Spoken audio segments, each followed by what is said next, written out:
iOS 15.4 has just changed the course, the whole direction of the iPhone. And if you don't believe me, if you actually think this is a clickbait, just give me a couple of seconds and I'll explain all to you right now.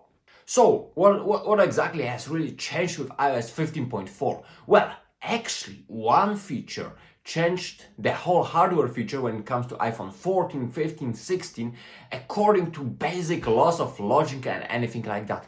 What is that exactly? Well, let's just go back to the beginning for a while. So we've been speculating about Touch ID returning to iPhone for a very long time, and ever since the pandemic, like, our leaks and rumors have been more and more apparent and spread across the internet.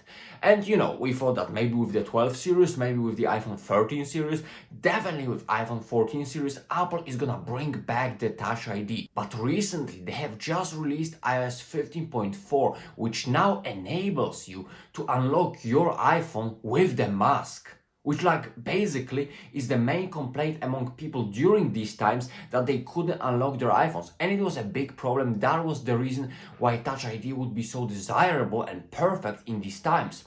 But ever since Apple decided to release iOS 15.4 with that feature that now enables you to unlock your iPhone while having a mask and a glasses like myself, and I actually checked that thing and it works perfectly, you don't need Touch ID. So what does that necessarily suggest us? The fact that Face ID became more and more sufficient, or maybe efficient enough, to actually more perfect enough to actually enable us not to have Touch ID anymore on our iPhones, which I don't think Apple will introduce. I mean, they introduced the notch, which people complain at first a lot, and they stayed with it for many reasons, but Face ID included. Then they shrunk the notch, and now we are supposed to get this whole punch design, whatever that is.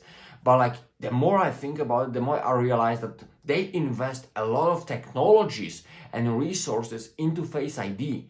And now with the recent iOS 15.4 update and the newer, better capabilities of that Face ID, and with them shrinking the notch, what's the purpose of going the step back and returning to Touch ID?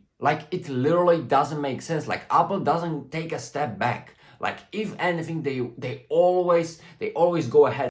They never put the old processors in their older devices. iPhone SE is rocking older hardware, meaning the design, but the hardware inside, the processor inside, is always the newest. And this is the Apple's policy. They are not coming back to older things that they got rid of for the purpose of just bringing them back.